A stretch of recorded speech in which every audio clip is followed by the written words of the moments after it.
나무 위에 입으로만 매달린 채 인생의 진리가 뭐냐는 질문을 받는다면 당신은 죽음을 무릅쓰고 대답하시겠습니까? 아니면 비겁하게 침묵하시겠습니까?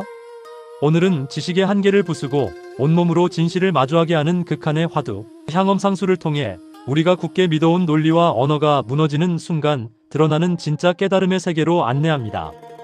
한번 상상해 보세요. 당신이 지금 나무 위에 아슬아슬하게 매달려 있습니다. 그냥 매달려 있는 것도 아니죠. 네, 맞아요. 손으로 잡지도 발로 딛지도 못하고요. 오직 입으로만 나뭇가지를 꽝 물고 버티고 있는 거죠. 정말 아찔한 상황이네요. 그런데 바로 그 절체절명의 순간, 나무 아래에서 누군가 당신에게 인생의 가장 근본적인 질문을 던집니다. 진리란 무엇입니까? 대답하려고 입을 여는 순간 당신은 떨어져 죽습니다. 그렇다고 침묵하면 그 간절한 물음을 외면하는 셈이 되죠. 당신이라면 어떻게 하시겠습니까? 정말 이러지도 저러지도 못하는 상황이네요. 네, 오늘은 바로 이 숨막히는 상황을 통해서 깨달음의 본질을 묻는 선의 질문, 그러니까 화두 하나를 깊이 파고들어 보려고 합니다. 네, 바로 향염상수라는 이야기죠. 네, 저희가 이 화두의 원문과 여러 해설이 담긴 자료를 받았는데요. 오늘의 목표는 이걸 그냥 이해하는 걸 넘어서 말이 통하지 않는 막다른 길에서 진실이 어떻게 드러나는지, 그리고 머리로 아는 것과 온몸으로 깨닫는 건 어떻게 다른지 그 차이를 생생하게 한번 느껴보는 겁니다. 네, 좋습니다. 자, 그럼 이 아찔한 나무 위로 함께 올라가 볼까요? 좋습니다. 먼저 이 화두가 제시하는 구체적인 상황, 본식부터 자세히 들여다보죠. 향염화상이 이런 비유를 들었습니다. 사람이 나무에 올라 입으로는 나뭇가지를 물고 네, 손으로는 가지를 붙잡지 않고 발로는 나무를 딛지 않을 때, 이건 뭐 거의 서커스에 가까운 상황 아닌가요? 그렇죠. 온몸이 허공에 뜬 채로 오직 치아의 힘만으로 생명을 붙들고 있는 거니까요. 정말 위태롭기 짝이 없죠. 그런데 이 위기의 정점에서 나무 아래에 있는 사람이 묻습니다. 네, 서쪽에서 온 뜻, 시레이가 무엇입니까? 하고요. 서쪽에서 온 뜻이요? 이게 무슨 뜻이죠? 그냥 달마대사가 왜 인도에서 중국으로 왔나요? 같은 뭐랄까 역사 퀴즈는 아닐 것 같은데요? 당연히 아니죠. 이건 선문답에서 아주 상징적인 질문이에요. 요즘 말로 하자면 그래서 인생의 본질이 뭔데? 당신이 생각하는 궁극적인 진리가 도대체 뭐냐? 하고 전곡을 찌르는 질문인 겁니다. 아, 가장 중요하지만 가장 대답하기 어려운 바로 그 질문을. 맞습니다. 하필이면 입을 열면 죽는 사람에게 던진 거죠. 아, 그러니까 입을 닫으면 도리를 어기는 거고 입을 열면 그냥 죽는 거네요? 이거 완전 외통수인데요? 바로 그 지점입니다. 선가에서는 이 완벽한 딜레마를 아주 압축적인 용모로 표현하거든요. 뭐라고 표현하나요? 대답하지 않으면 위타소문, 즉 상대의 물음을 어긴 죄가 되고요. 대답하려고 입을 열면 상신실명, 몸과 목숨을 잃게 된다는 거죠. 위타소문, 상신실명. 여기서 중요한 건 이 화두가 처음부터 지적인 대답이나 논리적인 설명을 완전히 차단하고 있다는 겁니다. 이건 머리로 풀라고 낸 퀴즈가 아니에요. 오히려 머리를 쓰면 쓸수록 더 깊은 함정에 빠지는 구조처럼 들리네요. 정확합니다. 어떻게 대답할 것인가를 고민하는 순간 이미 게임에서 진 거나 다름없죠. 생사가 걸린 극한의 문제 앞에서 우리가 평소에 굳게 믿고 의지하는 언어, 논리, 지식 같은 것들이 얼마나 무력해지는지를 보여주는 극단적인 무대장치인 셈입니다. 이런 숨막히는 질문에 대해 다른 사람들은 어떻게 생각했을지 궁금한데요.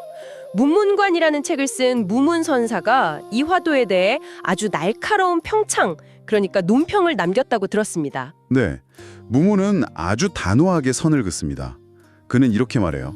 설령 폭포수 같은 말재주가 있어도 여기서는 전혀 쓸 수가 없을 것이고, 폭포수 같은 말재주요? 네, 그리고 온 대장경의 가르침을 다 꿰고 설명할 수 있다 해도 역시 소용이 없을 것이다. 와, 정말 단호하네요. 당신이 세상에서 제일 말을 잘하는 사람이든 가장 박식한 학자든 이 나무 위에서는 아무 소용이 없다는 거잖아요. 그렇죠. 평생 갈고 닦은 지식과 언변이 한순간에 무용지물이 되는 상황이라는 거죠. 이건 지식의 양으로 푸는 문제가 아니라는 걸 분명히 하는 거네요. 맞습니다. 오히려 많이 알면 알수록, 설명하려고 하면 할수록 추락할 위험만 더 커지는 거죠. 그럼 대체 뭘로 답을 해야 하는 걸까요? 무문이 뭔가 힌트를 주지는 않았나요? 무문은 여기서 아주 역설적인 구조를 던집니다. 만약 이 상황에서 제대로 대처할 수만 있다면 네, 있다면요? 활각정전 사로도 하고 사각정전 활로도 하리라 라고 말합니다. 활각, 사각. 이건 또 무슨 말이죠? 너무 어려운데요? 하하, 그렇죠.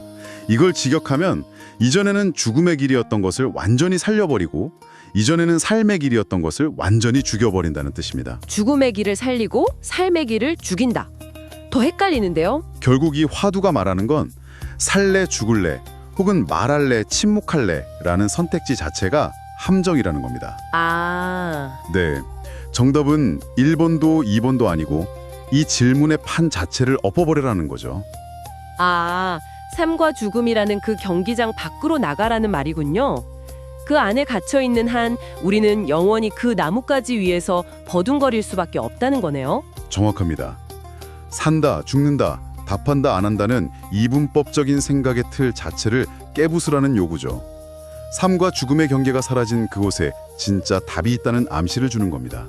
정말 심오하네요. 그런데 무문이 여기서 끝내지 않고 한마디를 덧붙였다면서요? 네, 만약 혹 그렇지 못하면 미래를 기다려 미륵보살에게 물어라. 잠깐만요. 이 치열한 이야기 끝에 나중에 미륵보살한테 물어봐라니 갑자기 김이 확 새는데요. 이건 그냥 어려우면 포기하고 다음 생에는 알아보라는 뜻인가요? 하하, 그렇게 들릴 수 있죠. 하지만 사실 그 정반대입니다. 이건 아주 준엄하고 무서운 질책이에요. 질책이라고요? 네, 미륵보살은 미래에 나타나 세상을 구원한다는 부처님이잖아요. 그러니 미래의 미륵에게 물어라는 말은 지금 당장 여기서 깨닫지 못하고 아득한 다음 생을 기약하는 건 어리석기 짝이 없는 일이라는 꾸짖음인 겁니다. 그럼 깊은 뜻이 있었군요. 네, 선의 핵심은 직지인심, 견성성불. 바로 지금 여기에서 깨달음을 얻는다는 데 있거든요. 그렇죠. 당장 나뭇가지에서 떨어져 죽을지도 모르는 사람에게 나중이나 미래라는 건 사치일 뿐이겠네요. 맞습니다. 보류란 있을 수 없다는 거죠. 이런 질문을 들으면 정말 숨이 턱 막히는데요. 대체 어떤 경험을 해야 죽을래 아니면 진리를 외면할래 같은 이런 극단적인 질문을 던질 수 있는 걸까요? 질문을 만든 향엄이라는 스님, 알고 보니 본인 스스로가 이런 막다른 길에 서본 적이 있더라고요. 맞습니다. 이 화두의 창시자인 향엄지한 선사의 개인적인 이야기를 들여다보면 이 질문이 어디서부터 시작되었는지 짐작할 수 있습니다. 어떤 이야기인가요? 자료에 따르면 향엄은 원래 불교계에서 알아주는 엘리트 학생이었습니다. 경전이랑 경전은 모두 꿰뚫었고 있었죠. 소위 말하는 엄친아 스님이었군요. 그랬던 셈이죠. 그런데 그의 스승인 위산선사가 어느 날 그에게 이런 질문을 던집니다. 어떤 질문이었죠? 나는 그대가 평생 배워서 안 것이나 경전에서 기억한 것은 묻지 않겠다. 그대가 어머니 뱃속에서 태어나기 전, 동서를 분간하기도 전에 본래 모습이 무엇인가? 그 한마디를 일러보아라. 이것도 서쪽에서 온 뜰만큼이나 막막한 질문이네요. 내가 태어나기 전에나. 그렇죠. 그 똑똑하던 향엄이 이 질문에 한마디도 대답하지 못했습니다. 머릿속이 하얘진 거죠. 며칠을 고심하다가 스승에게 찾아가 화상께서 제발 설명해 주십시오라고 애원했지만 스승 위사는 냉정하게 거절합니다. 내가 말해주면 그건 나의 견해일 뿐 그대의 안목에 무슨 도움이 되겠는가. 평생을 바쳐 쌓아올린 지식의 탑이 한순간에 무너져 내리는 기분이었겠네요. 바로 그 지점이 향엄의 전환점이었습니다. 그는 방으로 돌아가 자신이 평생 모아온 모든 경전과 자료들을 샅샅이 뒤졌지만 스승의 질문에 답할 만한 구절은 단 한 줄도 찾을 수 없었습니다. 와. 그때 그는 깊은 탄식을 하며 이렇게 말합니다. 그림의 떡으론 시장기를 면할 수 없구나. 그림의 떡. 머릿속에 가득 찬 지식이 정작 자신의 영혼의 굶주림을 해결해주지는 못한다는 걸 처절하게 깨달은 거군요. 맞습니다. 요즘 우리가 스펙 쌓기에 몰두하는 것과 비슷할지도 몰라요. 자격증은 많은데 정작 그래서 내가 진짜 하고 싶은 게 뭐지? 라는 질문 앞에서는 말문이 막히는 그런 막막한 말이죠. 공감이 가네요. 그리고 향엄은 극단적인 선택을 합니다. 극단적인 선택이라면요? 그 모든 책들을 불태워버립니다. 그리고 금생에 불법을 배우지 못할 바엔 차라리 그냥 밥이나 축내는 중이 되리라 다짐하며 스승 곁을 떠나죠. 책을 다 태워버렸다고요? 그건 단순히 지식에 대한 좌절을 넘어 자기 인생 전체를 부정하는 행위처럼 들리는데요. 네, 맞습니다. 자신이 평생 의지해왔던 모든 것을 내려놓는 과정이었던 거죠. 아마 모든 걸 잃었다고 생각했을 겁니다. 그 심정이 어땠을까요? 그렇게 모든 걸 버리고 떠난 향엄은 남양이라는 곳의 한 폐사지에 머물며 그저 묵묵히 살았습니다. 그러던 어느 날 여느 때처럼 산에서 잡초를 베고 마당을 쓸고 있었죠. 그때 무심코 던진 기왓장 조각 하나가 대나무에 부딪혀 탁 하는 맑은 소리를 냈습니다. 아, 그 유명한 이야기군요. 네, 바로 그 순간 향엄은 자신도 모르게 환한 미소를 지으며 그 자리에서 모든 의문이 풀리는 것을 경험했다고 합니다. 그러니까 깨달음이 골방에 틀어박혀서 경전을 연구하고 사색하는 그런 치열한 과정에서 온 게 아니라는 거네요. 바로 그 점이 중요합니다. 오히려 모든 것을 포기하고 땀 흘려 일하는 평범하고 무심한 행위 속에서 예기치 않은 소리를 통해 문득 찾아왔다는 사실이 정말 아이러니하죠. 그러네요. 그는 곧바로 몸을 깨끗이 씻고 향을 피운 뒤 멀리 스승 위산이 있는 쪽을 향해 큰 절을 올렸습니다. 그리고 이렇게 외쳤다고 해요. 화상의 크신 은혜는 부모님의 은혜보다 높습니다. 만약 그때 저에게 답을 설명해 주셨더라면 어찌 오늘과 같은 통쾌함이 있었겠습니까? 와, 그리고는 자신이 깨달은 경지를 개송, 즉 노래로 읊었다고요? 네, 맞습니다. 깨달음의 노래라니 어떤 내용이었을지 정말 궁금합니다. 그 노래의 첫 구절이 이렇습니다. 일격망전지. 일격망전지. 네, 즉 한 번 부딪히는 소리에 이전에 알았던 것을 깡그리 잊어버렸다는 뜻입니다. 잊어버렸다. 새로운 지식을 얻는 게 아니라 기존의 모든 지식을 잊는 과정이 깨달음이었다는 거군요. 바로 그겁니다. 이것이야말로 향엄상수 화두의 핵심과 정확히 일치하는 지점이죠. 포포수 같은 말재주나 대장경의 지식이 아무 소용없다고 했던 무문의 평창과 향엄 자신의 체험이 완벽하게 포개지는 순간입니다. 아, 본인 스스로가 지식이라는 나무 위에서 아슬아슬하게 매달려 있다가 탁 하는 소리와 함께 그 모든 것을 놓아버리고 땅으로 내려온 셈이죠. 그렇군요. 결국 이 모든 이야기는 무엇을 의미할까요?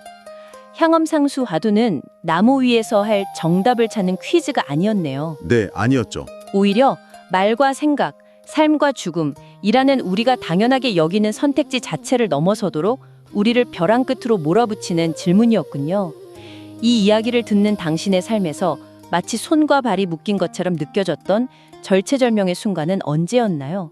그리고 그 순간 당신은 무엇에 의지했나요? 이 화두는 우리가 평소 굳게 믿고 의지하는 모든 것들, 예를 들어 지식, 논리, 경험, 심지어 안전이라는 감각까지도 모두 사라졌을 때 우리에게 과연 무엇이 남는지를 묻고 있습니다.